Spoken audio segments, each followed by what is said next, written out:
여러분, 지구의 70%가 물로 뒤덮여 있습니다. 물이 없으면 지구는 생물이 살 수가 없죠.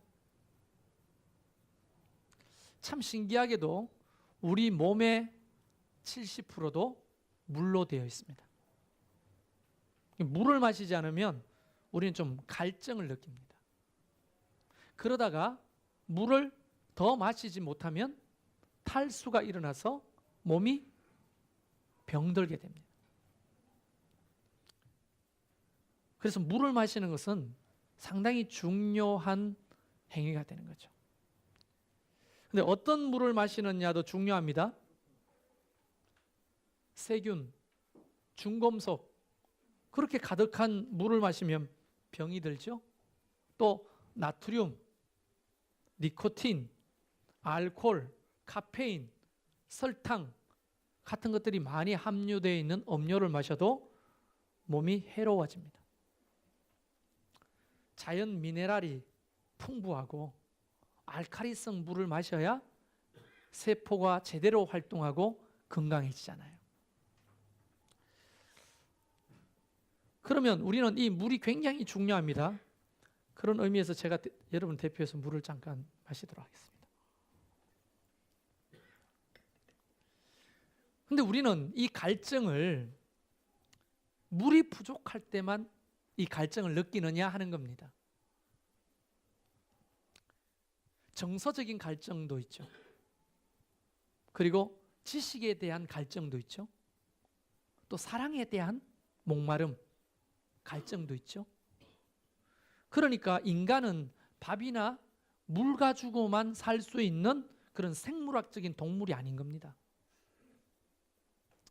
우리에게는 감성, 지성, 의지, 그리고 여러분이 믿거나 말거나 영성, 영혼까지 가지고 있는 좀 고차원적인 존재라는 거예요. 성경 말씀이 시작되는 책이 창세기인데요. 창세기 첫 장이 1장이잖아요. 1장 27절에 보면 하나님이 자기 형상, 곧 하나님의 형상대로 사람을 창조하시되 남자와 여자를 창조하셨다, 이렇게 기록하고 있습니다.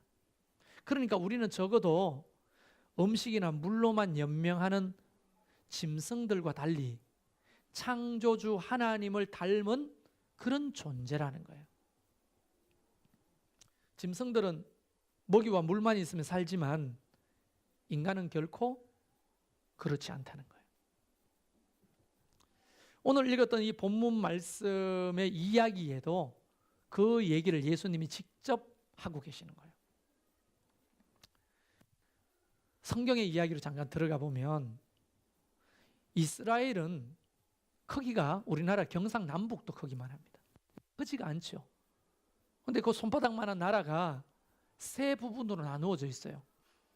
북부 지역을 갈릴리 지역이라고 하고, 중부 지역을 사마리아 지역이라고 하고, 남부 지역을 유다 지역이라고 합니다. 예수님은 주로 북부 갈릴리에서 남부 유다 지역을 왕래하면서 이제 하나님 나라의 복음을 전하고 병든 자도 고치고 이렇게 사역을 하셨는데요. 그 중부 지방이 문제인 거예요. 중부 지방이 사마리아라고 하는 지역인데요. 이 사마리아는 역사적으로 이스라엘 사람들한테 아주 천대받는 지역이었어요. 왜 천대받느냐면 아수르라고 하는 나라가 쳐들어왔을 때 혼혈 정책을 했습니다. 피를 섞었어요. 종교를 섞어버렸어요. 그러니까 중부 지역에 살던 이스라엘 사람들이 살라고 이방인들과 결혼하고 다른 종교를 받아들여가지고 다른 북부나 남부 지역에 있는 이스라엘 사람들은 아주 사람들을 상종도 안 해요. 사마리아 사람을. 그런 역사적인 배경을 가지고 있는데, 사람들이 남부 지역에서 북부 지역으로 가거나 북부에서 남부로 올 때 사마리아를 통과해야 되잖아요. 그런데 꼬라지 보기 싫다고 그 땅도 안 밟았어요. 그래서 먼 길을 삥삥 돌아서 다녔거든요.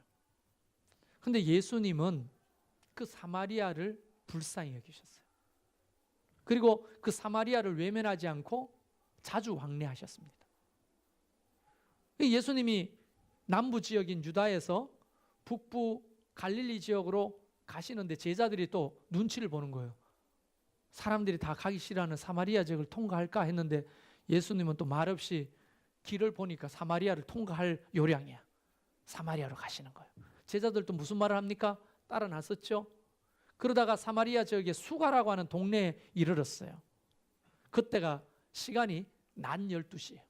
햇빛이 짱짱할 때. 보통 거기는 광야는요, 낮 12시가 되면 사람들 개미 새끼 한 마리라도 밖에 안 나옵니다. 너무 뜨거워가지고. 근데 예수님은 제자들에게 야, 점심때가 되었으니 먹을 것을 좀 사오느라 하면서 동네로 보내시고 예수님 혼자 동네 어귀 운물가에 그늘에 앉아 쉬고 계셨어요. 그런데 저 멀리서 웬 여자가 히잡을 둘러쓰고, 히잡 알죠? 중동 사람들이 여자들이 눈만 내놓고 얼굴 가리는 거, 히잡만 둘러쓰고는 물동이를 이고 우물가로 오는 거예요. 여자도 깜짝 놀라는 눈치고 예수님도 이 시간에 물을 길러 오다니. 왜냐하면 그때 당시에 사람들은 물을 언제 길습니까? 아침 일찍 또는 해 빠지기 직전 저녁에 물을 길습니다. 너무 뜨거우니까 낮에. 그런데 대낮에 사람의 눈을 피해서 물 길러 오던 여자가 우물가에 웬 유대인 남자가 앉아 있으니까 깜짝 놀라는 눈치예요. 그런데 이 멀리 이 항아리를 들고 왔으니 그냥 돌아갈 수도 없는 노릇이죠. 예수님도 그 여자가 오는 것을 봅니다. 근데 여기서 우리는 모르는 사실이 하나 있어요. 예수님은 이 여자 때문에 이 갈릴리로 오신 겁니다. 저 사마리아로 오신 겁니다. 그래서 만나게 됐어요. 예수님이 먼저 말을 겁니다. 이보시오, 물 한 잔 주시오. 이렇게 말을 건넸더니 이 사마리아 여자가 깜짝 놀라면서 이렇게 말합니다. 아니 가마 보자 하니 유대 남자분인 것 같은데 어떻게 사마리아 여자한테 물을 달라고 말을 겁니까? 이렇게 여자가 수줍은 듯이 히잡 속에 얼굴을 가리고 이야기를 하는 거 아닙니까? 그랬더니 예수님이 그 여자에게 이렇게 대뜸 말합니다. 허허, 내가 누군지 알았다면 도리어 당신이 나에게 물을 달라 했을 거예요. 그러니까 이 여자가 말을 또 받아칩니다. 무슨 말씀입니까? 당신이 두레박도 없는데 어떻게 물을 길어서 나한테 물을 준단 말입니까? 이제 이런 얘기가 왔다 갔다 하는 중이에요, 지금. 근데 예수님께서 굉장히 중요한 얘기를 이제 오늘 설교의 주제를 이야기하시는 거예요. 그 주제가 오늘 읽었던 본문입니다. 내가 주는 물은 이 우물에서 깃는 물이 아닙니다. 내가 주는 물을 마시는 자는 다시는 목마르지 않는 물입니다. 이 물은 영원히 목마르지 않는 물입니다. 이런 얘기를 하는 거예요. 그러니까 여자도 당돌하죠. 부끄러운 여자가 아닌 것 같아. 내가 볼 때 보통 여자가 아니야. 근데 그 히잡 속에 얼굴을 가리고는 예수님한테 말대답을 꼬박꼬박 하는데 그런 물이 당신한테 있다면 나에게 주어 마시게 해 보십시오. 내가 힘들게 여기 물도로 오지 않도록 나에게 그런 물을 주십시오. 이렇게 말을 하는 겁니다. 근데 이 이야기는 사실 물의 이야기가 아니거든요. 여기 컵 속에 담겨있는 물의 얘기가 아니라고요. 그러면서 예수님은 더 본질적인 갈증에 대한 얘기를 합니다. 뜬금없는 이야기로 들릴지 몰라도 예수님이 그 여자에게 뭐라고 하냐면 남편을 불러오라 이렇게 말합니다. 남편을 불러오라. 무슨 말씀입니까? 갑자기 물 얘기하다가 남편 얘기가 왜 나오냐고요. 그때 여자가 저는 남편이 없습니다. 이렇게 말합니다. 예수님께서 또 말씀하십니다. 네 말이 맞다. 남편이 없다는 네 말이 맞다는 거야. 너는 지금 5명의 남편이 있었고 지금 6번째 남편을 만나고 살지만 그 남편도 네 남편이 아니다. 여러분 오늘 처음 오신 분들은 도대체 무슨 얘기인지 모르실 거예요. 물 얘기하다가 왜 남편 얘기를 하냐고. 이 이야기는 우리가 마시는 물의 얘기가 아니었던 거예요. 무슨 얘기냐? 인간의 다른 갈증의 이야기입니다. 갈증. 이 여자는 술집 여자였을 거라고 추측이 됩니다. 그러니까 외간 남자한테 꼬박꼬박 말대고, 그때 2000년 전에 안 되죠. 우리 조선시대 사극 보면 그러잖아요. 우물가에서 선비가 등을 돌리고 서서 물 한 잔 얻어 마실 수 있겠소? 연기가 좀 오늘 안 됩니다만은 있겠소 하면 그 여자가 수줍은 듯이 바가지에 물을 떠가지고 이파리를 하나 따가지고 올려 주잖아요. 그러면 얼굴을 마주 보지 않고 그 바가지를 받아가지고 그 띄워준 이파리를 후후 불면서 마시는 거예요. 그래서 연분이 나고 결혼을 하고, 이게 사격의 이야기거든요. 그런데 우리나라 몇백 년 전만 해도 이런데 2000년 전에는요, 여자가 꼬박꼬박 말대꾸를 해요? 그럴 수 없었거든요. 왜냐하면 나는 그 시대를 한번 살아보고 싶은 남자인데, 여자들이 남편을 향해 전부 다 주인님이라고 불렀거든요. 주인님, 로드라고 불렀다고요. 남편들 다 얼굴이 조금 이렇게 찢어지는데 그러고 싶죠. 우리 종놈 취급하니까 나도 주인 좀 행세를 해보고 싶은데, 근데 이 여자가 아주 당돌하고 예수님한테 꼬박꼬박 말대꾸를 하는 거 보면 술집 여자였을 가능성이 높다는 거예요. 사람을 대하는, 남자를 대하는 직업을 가졌다. 성경학자들이 그렇게 추측을 합니다. 그러니까 이 남자 저 남자 이제 데리고 살았던 것 같아요. 조금 세상적인 이야기입니다만은 이 남자 저 남자가 술집 여자에게는 누구였습니까? 기둥수방이죠. 기둥수방. 이 여자가 6번째 남편하고 산다고 했잖아요. 그럼 한번 추측을 해볼 수 있죠? 어떤 남편하고 살았을까요? 과거에는. 여러분, 이 여자가 술집에서 종사하게 되었다는 것은 여러 가지 사연이 있다는 거죠.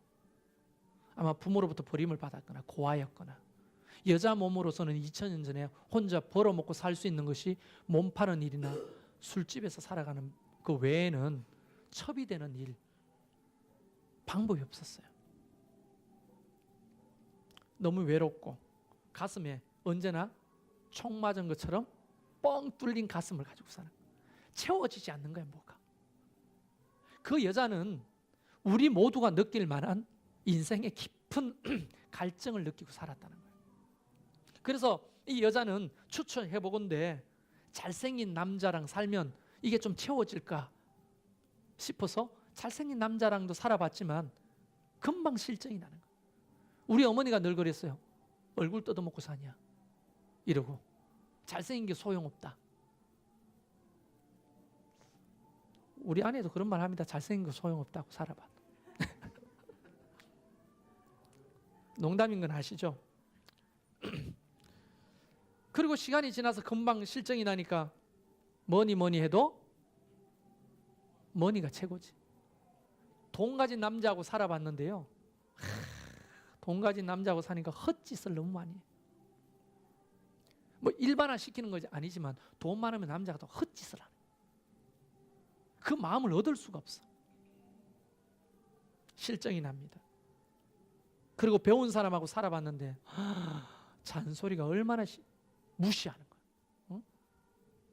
알지도 못하면서 이런 말을 하고, 배운 것도 없는 년이 이렇게 말하고. 이거 제가 옛날에 우리 아버지가 우리 엄마한테 하는 소리를 듣고 하는 소리예요. 우리 엄마는 중학교 중퇴자고 아버지는 박사야. 대학원 박사. 이게 학력차가 너무 나잖아요. 맨날 무식한 년이라고. 우리 엄마가 막 힘드는 거예요. 그리고 우리 엄마가 질 수가 없지, 자존심 있으니까. 눈을 이렇게 뜨고, 내가 못 배웠는데 네가 보태준 게 있냐가, 이렇게 악을 쓰고 덤벼든. 그것도 안 되는 거예요. 권력을 가진 사람하고 살아봐야 되겠다. 권력을 가지면 다 가졌다고 생각하잖아요. 살아봤더니 바빠. 콧배기를 볼 수가 없어요. 권력을 가지면요, 다 그런 건 아니지만 많은 경우에 만민의 남자가 돼요. 힘드는 거야. 그 사람의 사랑을 독차지할 수 없는 거예요.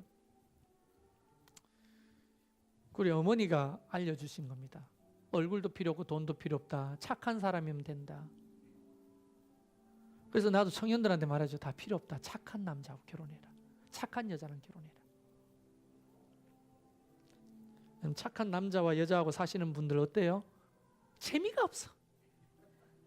착하긴 착한데 재미가 없어. 삶에 재미가 없어. 다 그런 건 아닙니다만은 이 여자가 왜 남편이 자기 갈증을 해결해 줄 수 없는지에 대한 합리적인 상상을 해봤던 거예요.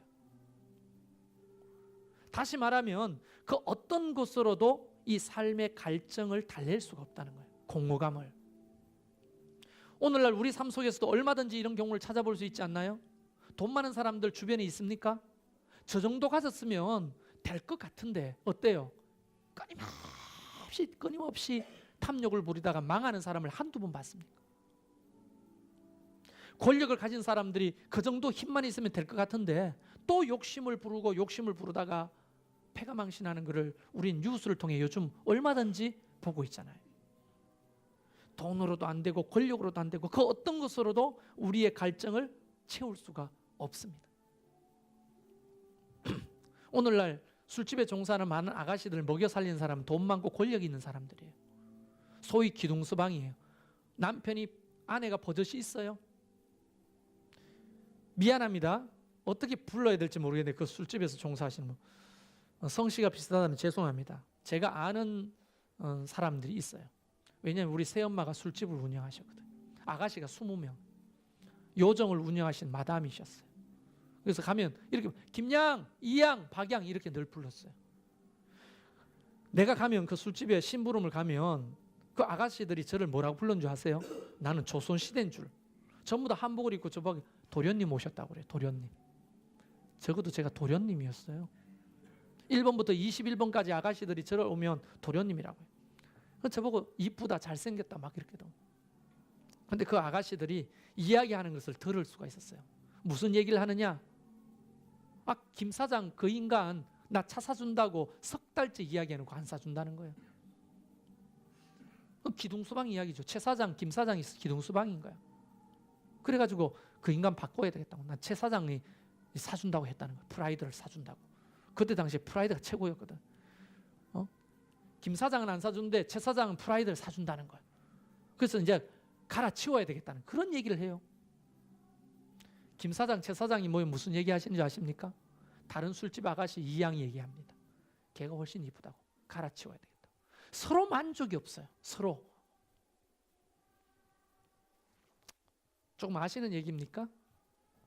그게 제가 어린 시절에 경험했던 술집에서 종사하는 아가씨들의 이야기, 대부분의 이야기예요.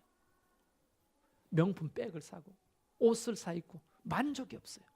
늘 공허하고 외로워했습니다. 더 큰 차, 더 큰 집, 더 좋은 옷, 명품 백, 이것은 마치 밑 빠진 독에 물을 채우는 것처럼 사람의 공허감과 이 외로움과 갈증을 해소할 수 없는 거라는 거예요. 그러니까 사람들이 채워보려고 애를 쓰다가 너무 수고하고 무거운 짐을 지고 사는 거예요. 밑 빠진 독에 물 붓는 거예요.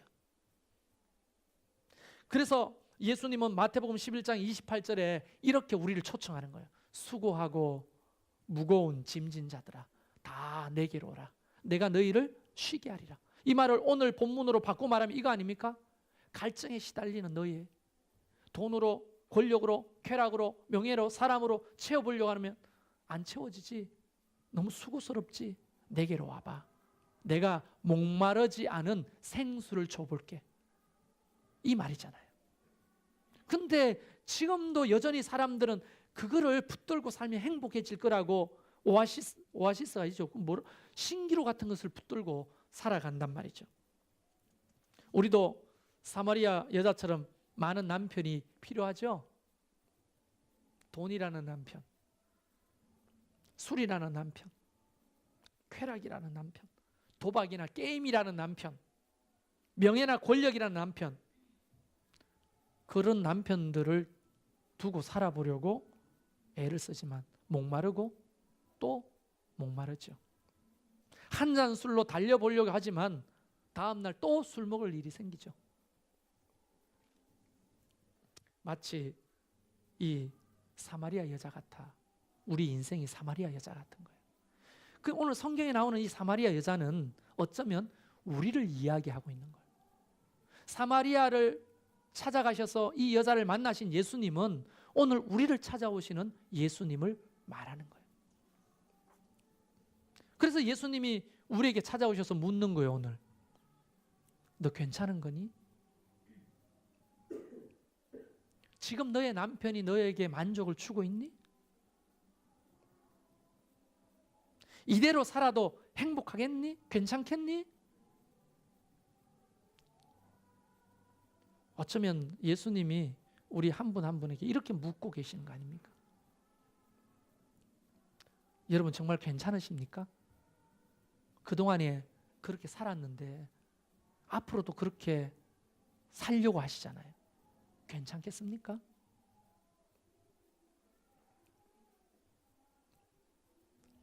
오늘 예수님은 여러분 한 분 한 분을 이 교회에 초청해 주셨어요.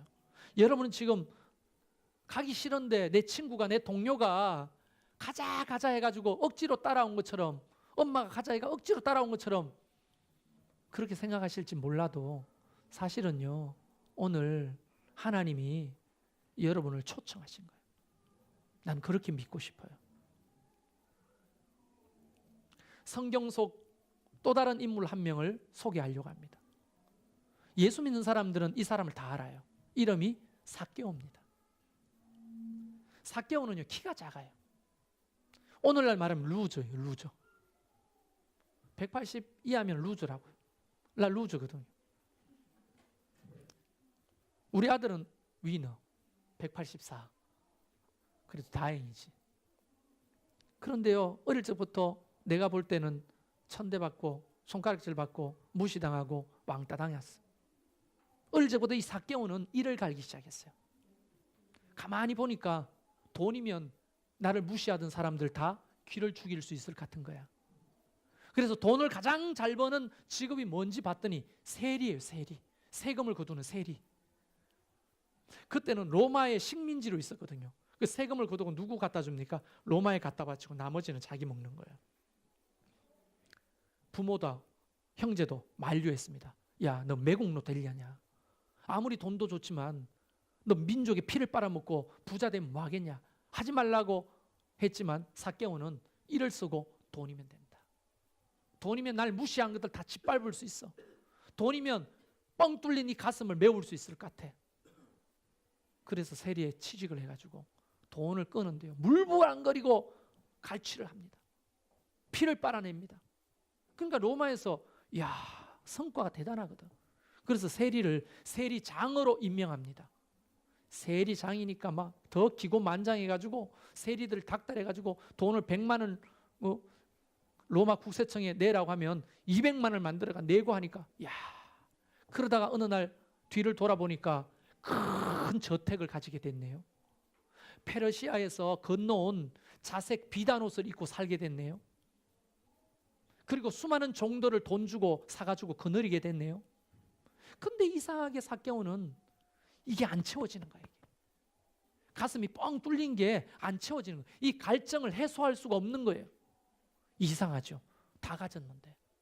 저택도 가지고 종들도 가지고 좋은 옷도 가지고 돈도 가지고 다 가졌는데 이 가슴에 뻥 뚫린 공허감은 해결을 할 기미가 없는 거예요.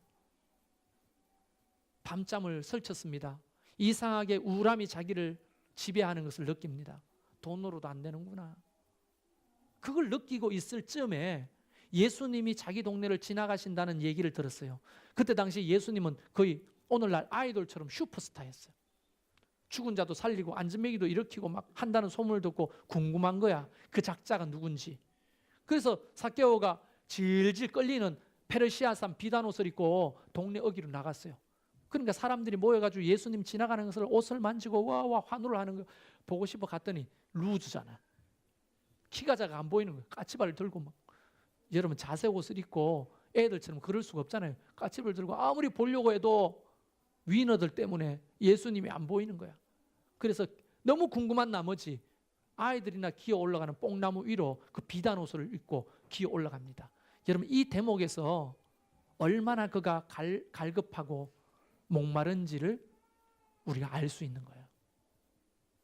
뽕나무 위에 기어 올라가지고 있는데 누군가 봤더니 갑자기 예수라는 그 작자가 지나가시다가 뽕나무 밑에 딱 쓰더니만 고개를 쳐들고 뽕나무 위에 올라있는 자기를 이렇게 물끄러미 바라보시면서 알려주지도 않은 이름을 삭개오야 이렇게 부르시는 거예요. 그때 갑자기 뭉클한 거예요. 여러분 김춘수 시인의 꽃이라는 시 아십니까? 누군가 나의 이름을 불러주면요 내가 드디어 꽃이 되는 거예요. 한 번도 나에게 삭개오라고 불러준 적이 없는데 어린 시절 엄마 아빠 외에는 다 세리장님 세리장님 하면서 아부만 하지 자기 이름을 따뜻하게 불러준 사람이 없는데 갑자기 예수라는 그 사람이 삭개오야 이렇게 부르는데 그때부터 이미 마음이 그냥 확 열리는 거예요. 그리고는 예수님이 이렇게 말합니다. 오늘 내가 너희 집에 하루 묵고 가야 되겠다.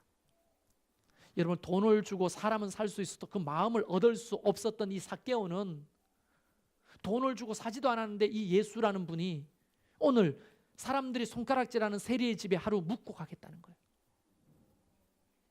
고민할 필요가 뭐 있어요? 그 뽕나무에서 풀쩍 뛰어내려가지고 옷을 털고 이쪽입니다. 이쪽입니다 하고 예수님을 모시고 자기 집으로 갔는데 사람들이 다 손가락질한 거예요. 저 예수 작자가 세리의 집에 들어가 잔다고. 왜냐하면 그때 세리는 매국노예요. 매국노. 함께 할 수 없는 너무나 외로운 사람이거든요. 그런데 예수님이 들어갔습니다. 그리고는 정말 그 칼날 같은 눈으로 지켜보는 바리새인들과 사람들이 있는데도 불구하고 예수님이 사람들에게 이렇게 말하는 거예요. 삭개오 어깨에 손을 탁 흘리고 여러분 하나님의 구원이 오늘 이 집에 이르렀습니다. 아마 성경에는 안 나오지만 이미 이때 삭개오는 눈물을 흘리고 있었을 거예요. 그리고 말합니다. 여러분 손가락질 하지만 이 사람도 아브라함의 후손입니다.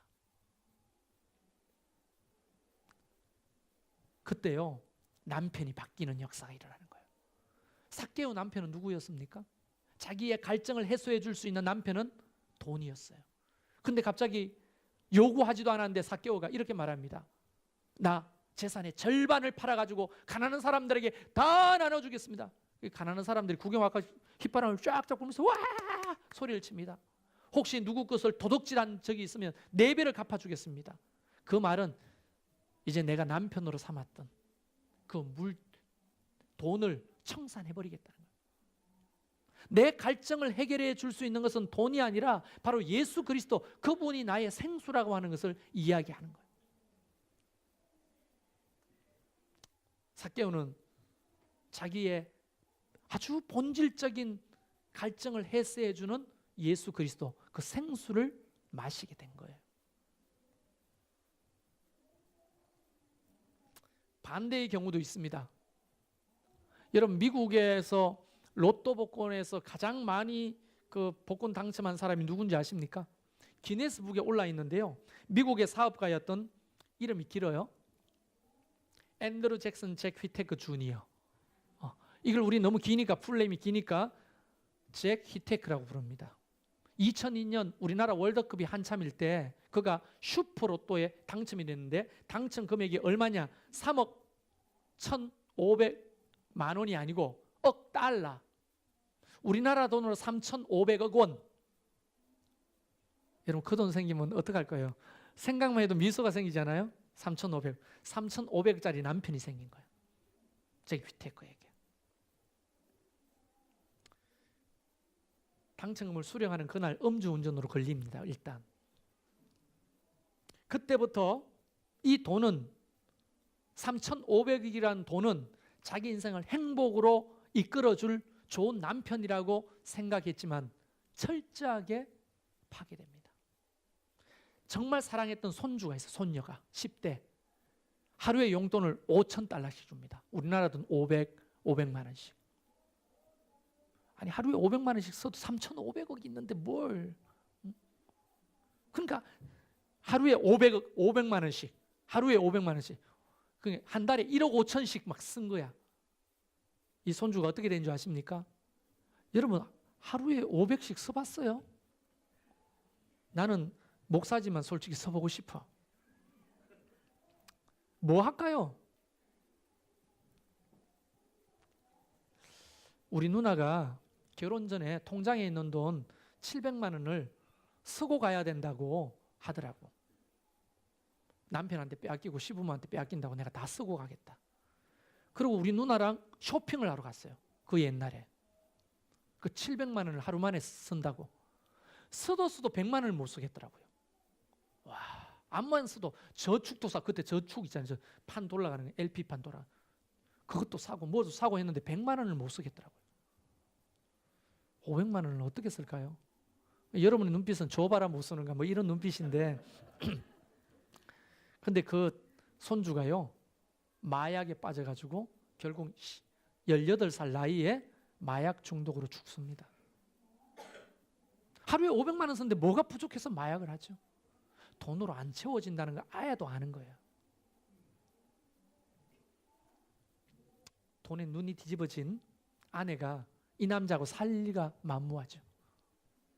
이혼을 요청합니다. 이혼 당했어요. 딸은 하나밖에 없는 딸도 죽었어요. 강도를 당합니다. 결국은 도박에 빠집니다. 마약에 빠집니다. 술에 빠집니다. 3,500억을 날렸어요. 그래서 파산 신고를 해야 되는데 미국은 파산 신고를 하면 변호사를 사야 된다 하더라고요. 변호사 살 돈도 없어서 파산 신고도 못하게 됩니다. 다 날렸어요. 그리고 지금 현재 잭 휘테크가 뭐 하는지 찾아봤더니 마트에서 새벽 5시에 일어나서 일한대요. 어떤 시사 저널에서 그에게 찾아가 인터뷰를 요청한 게 나옵니다. 3,500억 그것이 내 인생을 행복하게 만들어 줄 알았다고. 그런데 아니라고. 다시 그것이 없는 날로 돌아가 살고 싶다고. 안 되는 거죠. 돈으로. 저는 우리 교회가 잠실 4단지 레이크 팰리스에서 개척을 했거든요. 거기 25평 아파트가 7억 5천 합니다. 지금 비싸죠. 부자들이 많이 살아요. 제가 모르긴 몰라도 한 달에 생활비가 약 1,000만 원 이상 쓰는 사람들이 모여 사는 것 같아요. 다 그런 건 아니겠지만. 우리 아이들도 그 동네 아파트에 이제 송전초등학교에 다녔는데요. 우리 집사람이 학부모 모임을 하잖아요. 근데 이렇게 보면은 어느 날 BMW 타고 어디로 가요. 우리 집사람이. 그리고 또 어느 날은 벤츠를 타고 또 어디로 가고 어느 날은 아우디를 타고 어디로 가고 그렇게 부자들이 많이 사는 곳이라는 거예요. 그런데요. 그들을 2년 동안 살면서 다 보지는 못했지만 봤더니 성령 중독에 빠진 아줌마들이 너무 많고요. 다음 학기에 새엄마야. 근데 새엄마가 그냥 새엄마가 얼굴이 바뀐 새엄마야. 못 알아봐요. 머리를 폈다가 볶았다가 저도 오늘 볶았습니다마는 볶았다가 폈다가 얼마나 자주 하는지 모르고요. 좋은 차를 바꾸어 타고 그렇게 돈 많으면 참 살만하겠다 싶은데 그들은 늘 우울함이 많고요. 어려움이 많고 여전히 풀리지 않는 갈증 때문에 힘들어하는 삶을 살더라고요. 전도를 하면 일요일 날 교회 나갈 시간이 없다는 거예요. 어디 가시는데요? 일합니까? 물어봤더니 시댁에 커튼 빨아주러 가야 돼요. 왜냐하면 30대 40대가 7억짜리 아파트를 가지고 살 수 있어요? 누굴 잘 만났어? 네, 시부모 잘 만난 거예요. 그러니까 그 돈이 거기서부터 공급돼 오면 매주 가가지고 커튼 빨아들여야 되는 거예요. 여러분 눈빛이 매일 빨아들이더라도 그 돈만 주면 좋겠다 싶으잖아요. 아니 뭐 한 달에 1,000만 원씩만 주면 매일가 빨아들이지. 그렇잖아요. 근데 그들의 삶은 늘 외로웠어요. 이야기를 들어보면 늘 문제가 많아요. 남편이 만족을 못 주고. 제가 2년 살면서 자살 두 분이 자살하는 걸 들었어요. 그들도 안 되는 거예요 이게. 돈으로 좋은 아파트에. 여러분 그 동네가 얼마나 살기 좋습니다. 문 열면 석촌호수, 이쪽 문 열면 롯데백화점, 이쪽 문 열면 롯데월드. 그런데 그런 것도 삶에 만족을 주지 못하더라는 거예요. 이런 얘기는 끝도 없이 해도 할 게 너무 많아요. 그런데 우리는 못 가져봤으니까, 그런 삶을 못 살아봤으니까, 그들이 실패하고 그들도 안 되는 것을 우리는 막 추구하려고 달려가잖아요.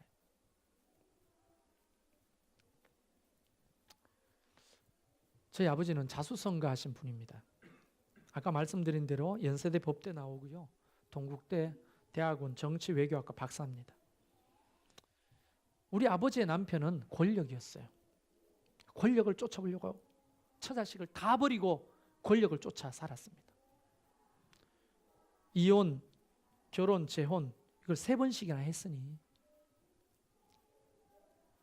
권력을 얻기 위해서 가정과 자녀까지 다 내팽개치고 치달렸지만 그가 결국 폐암 말기라는 선고를 받습니다.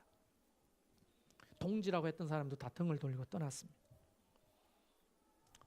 권력만 있으면 다 잘 될 거라고 술만 드시고 고래고래 소리치며 사셨던 분입니다. 어느 날 항암으로 다 빠진 머리를 가지고 제 방에 오셔가지고 이렇게 말합니다. 나도 예수님을 한번 믿어보고 싶다는 거예요. 나를 위해 기도해달라는 거예요. 그렇게 완고하셨던 분이 뭐가 부족하길래 예수 믿어보겠다고 할까요? 눈물이 핑 돌더라고. 우리 아버지가 예수를 믿기 시작했는데요. 나중에 식사 자리에서 힘겹게 식사를 하시면서 이런 얘기를 하더라고요. 내가 왜 이렇게 살아왔는지 모르겠다. 진작에 알았다면 다시 살아보고 싶다. 진작에 알았다면 내가 예수를 믿었을 텐데. 제가 예전에요 분위기 좋을 때 아버지 교회 한번 가요 하다가 이놈의 새끼가 하면서 기통배기를 사정없이 상을 뒤엎고 교회 가자 했다고. 분위기 좋았을 텐데 분명히 넘어갈 수 있는데 교회 간다는 말에 족보 있잖아요. 족보. 내 이름을 막 지우려고 하고 교회에 대해서 그렇게 알러지 반응을 펴었던 아버지가 권력으로도 안 채워지는 거예요. 돈으로도 안 채워지는 거예요. 여자로도 안 채워지는 거예요. 예수 믿고 드디어 그 갈증이 해소되는 거예요. 인생의 갈증이 해소돼요. 오죽하면 그분이 내가 다시 한번 살아보고 싶다. 진작 알았다면 내가 미리 예수를 믿었을 텐데 그런 얘기를 했겠어요. 사랑하는 성도 여러분, 오늘 처음 방문하신 VIP 여러분, 우리는 오늘도 목마릅니다. 자신만을 위한 갈증 해소 방법을 가지고 살았잖아요. 이 사마리아 여자처럼 여러분도 여러분의 삶을 만족시킬 수 있는 수많은 남편들을 데리고 살았을 거예요. 어쩌면 여러분도 6번째 남편인데 그 남편도 나에게 만족을 못 주는 인생을 살고 계실 거예요. 숨길 수가 없습니다. 왜? 인생은 본질적으로 그러니까. 어떤 사람은 돈이라는 남편을 데리고 살아. 어떤 사람은 권력, 어떤 사람은 쾌락, 어떤 사람은 소유. 그 공허함 갈증을 해결해 보려고 데리고 살았지만 인간의 역사는 그걸로 갈증을 해결할 수 없다는 것을 너무나 절실하게 우리에게 반증하고 있는 겁니다. 여러분, 예수님을 믿는다는 게 뭘까요? 교회를 다니고 신앙생활 한다는 의미가 무엇일까요? 오늘 읽었던 성경 말씀대로 하자면 영원토록 목마르지 않는 생수를 마시고 사는 것입니다. 그게 예수 믿고 사는 거예요. 이런 생수를 마셨던 바울이라는 사람이 빌립보서 4장 12절 13절에 이렇게 자신 있게 사람들 앞에 고백합니다. 잘 들어보십시오. 나는 비천하게 살 줄도 알고 풍족하게 살 줄도 압니다. 배부르거나 굶주리거나 풍족하거나 궁핍하거나 그 어떤 경우에도 적응할 수 있는 비결을 배웠습니다. 나에게 능력 주시는 분 안에서 나는 모든 것을 할 수 있습니다. 이게 바울이 고백이에요. 이걸 오늘 이 사마리아 여자가 고백하자면 이렇게 고백하겠죠. 옛날에는 배고프면 힘들다, 어렵다, 죽고 싶다 말하고, 배부르면 야 살만하다, 배고팠다가 배불렀다가 내 인생 뜻대로 안 되는데 내가 예수님을 만나보니 배고픈 것도 내가 적응할 수 있고 배부른 것도 적용할 수도 있고 가난하게 살거나 부하게 살거나 가지거나 못 가지거나 나는 참된 만족을 배웠다. 예수님을 만나니 참 내 갈증이 해결됐다. 이 말이잖아요. 돈 때문에 울고 웃는 일희 일비 하는 그런 삶을 청산했다는 말 아닙니까? 참된 만족, 자족이 무엇인지 알게 됐다는 말 아닙니까? 이게 바로 예수님 믿게 되면 얻을 수 있는 삶이라는 거예요. 쥐꼬리만큼 벌어온다고 잔소리하는 것도 사라집니다. 진짜 신앙이 생기면요. 많이 벌어 흥청망청 살게 돼도 교만이 사라집니다. 왜냐하면 갈증이 사라졌기 때문이에요. 더 나은 가치를 발견하고 행복이 소유에 있지 않음을 깨닫게 됩니다. 이게 진짜 참다운 인생 아니겠습니까? 여러분은 어디로 달려가고 계십니까? 여러분이 선택한 그 남편이 진짜 만족을 줍니까? 안 주는데 왜 그렇게 사십니까? 다른 사람도 우리보다 먼저 해봤는데, 데리고 살아봤는데 안 된다잖아요. 근데 우리는 그 남편을 얻기 위해서 애를 쓰잖아요. 돈이라는 남편, 쾌락이라는 남편, 권력이라는 남편. 저는 오늘 여러분에게 도전하고 싶습니다. 예수님 믿어보십시오. 이 사마리아 여자처럼 물동이를 버리고 동네에 들어가서 소리를 치면서 내가 생수를 만났다고 소리치게 될 거예요. 만약 이 이야기가 거짓말이라면 교회는 2000년 전에 망했어야 돼요. 목사가 떠드는 이 말이 거짓말이고 사기라면 옛날에 교회는 망했어야죠. 그런데 오늘날 우리나라에 8만 7천 개 교회가 있고 1000만의 그리스도인이 있고 이 지구상에 20억이 넘는 사람들이 예수님을 믿습니다. 2000년 동안이나 역사가. 그게 사실이 아니라면 진작에 때려치웠겠죠. 오늘 더 이상 미룰 수 없습니다. 여러분의 선택이 결코 오늘로 끝나는 게 아니에요. 아까 9시 예배에 두 분이 오셨는데요. 그분이 예수 믿기로 결단을 했어요. 두 분 다. 내가 물어봤어요. 어머님 한 분한테. 어머니, 갈증이 해소돼요? 아이고, 안 돼요. 그게 참말인 거죠. 세상 그 어떤 것으로도 갈증이 해결되지 않아요. 그런데 진짜 예수님을 제대로 믿는 사람들의 표정과 삶을 보세요. 우리보다 가난한데, 좀 덜 가졌는데 얼굴이 생글생글해요. 만족이 있어요. 기쁨이 있어요. 우리와 똑같이 병도 걸리고 사고도 만나고 어려움 당하는데 담대해요. 꺾이지 않아요. 참된 생수이신 예수 그리스도를 만나면 변화되는 은혜입니다. 그걸 우리는 은혜라고 말해요. 은혜. 삶이 변화되는, 가치관이 변화되는 거예요. 예수님을 믿기로 작정해 보십시오. 예수님은 오늘 여러분에게도 이 말씀을 하십니다. 내가 주는 물을 마시는 사람은 영원히 목마르지 않을 것이다. 내가 주는 물은 그 사람 속에서 영생에 이르기까지 샘물이 될 것이다. 할렐루야. 이 순간 여러분의 선택이 어쩌면 여러분의 인생을 송두리째 바꿀 수 있다고 저는 확신합니다. 오늘 여러분 받게 될 우산이 선물인데 그런 정도의 선물이 아니에요.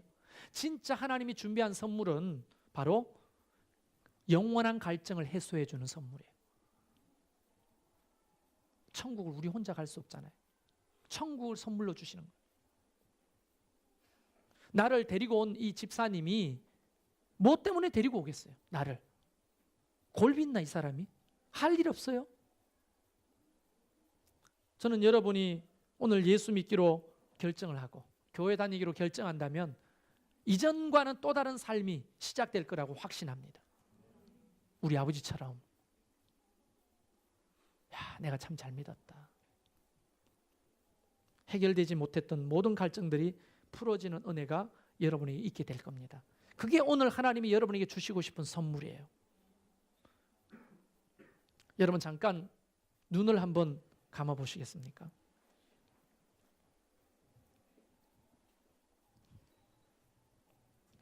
여러분 오늘 한번 왔다가 이 뻘쭘하고 어색한 자리에서 한번 친구 때문에 어리상 시간을 보내주고 가면 그뿐이죠. 그러나 여러분의 인생에 이런 기회가 또 올까요? 언제 올까요? 우리는 압니다. 여러분도 갈증을 해결하지 못하고 있음을. 삶이 험악하고 힘들잖아요. 믿을 구석이 없잖아요. 답답하고 외롭지 않습니까? 아무리 술을 마셔도 골치는 더 아프고.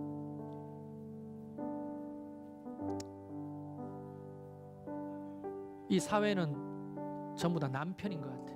나를 도와주지 않습니다. 우리 부모는 왜 그렇게 돈이 없는지,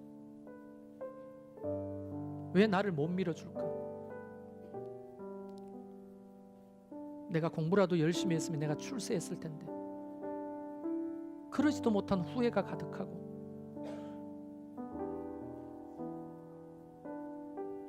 방법이 있습니다.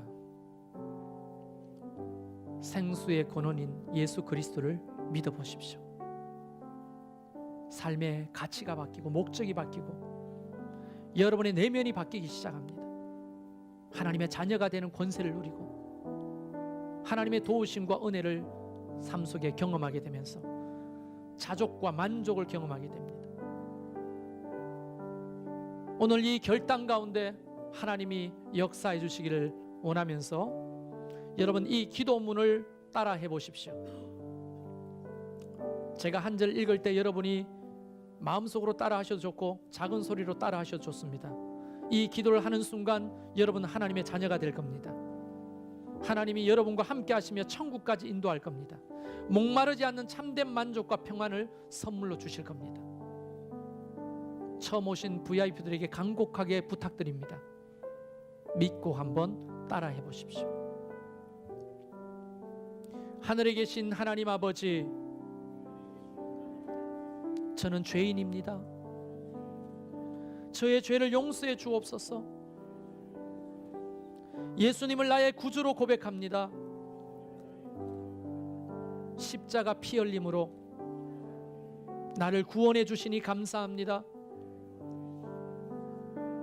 이제부터 영원토록 예수님만을 믿고 살겠습니다. 나의 마음 문을 엽니다. 나에게 들어오셔서 나를 인도해 주십시오. 생수가 되셔서 삶의 갈증을 해결해 주십시오. 예수님 이름으로 기도합니다. 아멘. 이 기도를 따라 하신 분은 하나님의 자녀가 되신 거예요. 하나님의 자녀가 되는 건 어렵지 않습니다. 돈으로 하는 게 아니에요. 고백으로 하는 거예요.